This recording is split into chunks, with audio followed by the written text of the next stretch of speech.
মান নবী ব্যথায় ব্যতীত হইয়া মাথা চক্কর খাইয়া উহুদের জমিনে পড়ে গেলে, তারপরে নবীজিকে মারতে ছিল দুনিয়া থেকে বিদায় করে দেওয়ার জন্য।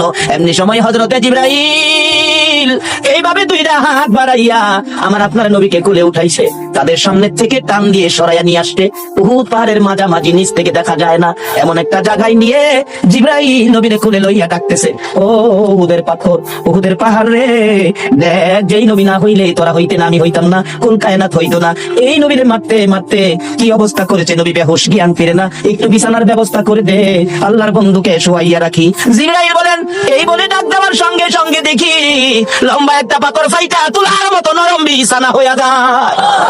জিবরাইল এই বিছানার মধ্যে আমার আপনার নবীকে শোয়াইয়া মাথার পাশে বসে আছে, নবীজির জ্ঞান ফিরে না। অনেকক্ষণ পর নবীজি দুইটা চোখ খুলছে, ডান দিকে মাথা ফিরাইছে, বাম দিকে ফিরাইছে।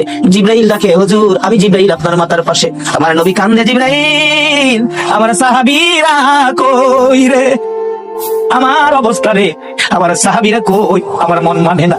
জিবরাইল বলেন, ইয়া রাসূলুল্লাহ আপনার দান মোবারক শহীদ, মাথার লোহার টুপি ভেঙে টুকরা ভিতরে, বেহুশ ছিলেন, উপরে নিয়ে আসলাম, সাহাবীদের খবর পরে দিবেন। হুজুর আমি জিবরাইল আপনার ব্যথা রিপোর্ট গুলো আল্লাহর দরবারে পৌঁছে দেওয়ার জন্য আমি অপেক্ষায় আছি। হুজুর বলুন দাঁত ভাঙ্গা ব্যথা গুলো কেমন লাগে, আমি আল্লাহর কাছে পৌঁছাবো। হুজুর বলুন মাথা ভাঙ্গা ব্যথা কেমন লাগে, আমি আল্লাহর কাছে পৌঁছাবো। আমার নবী কান্দে, জিবরাইল দাঁত ভাঙ্গা ব্যথা কেমন জিগাইলি, মাথা ভাঙ্গা ব্যথা কেমন জিগাইলি, আমার গুনাহগার উম্মতের ব্যথা কেমন রে জিগাইলি না।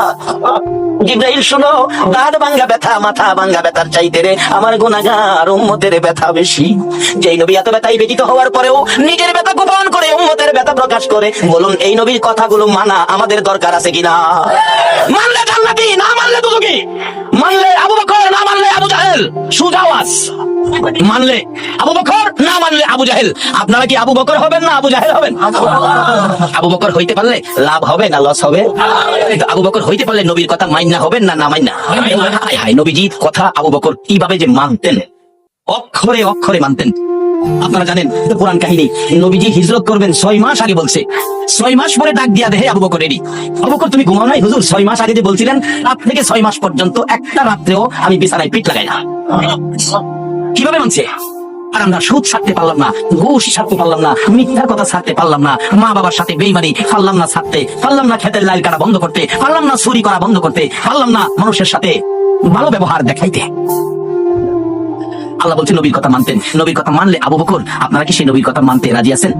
নবীজির পক্ষ থেকে 2টা চিঠি আপনাদের কাছে আমি রাখতে চাই, 2টা চিঠি নবীর পক্ষ থেকে। আচ্ছা বলুন, নবীর চিঠির দাম আসেনি?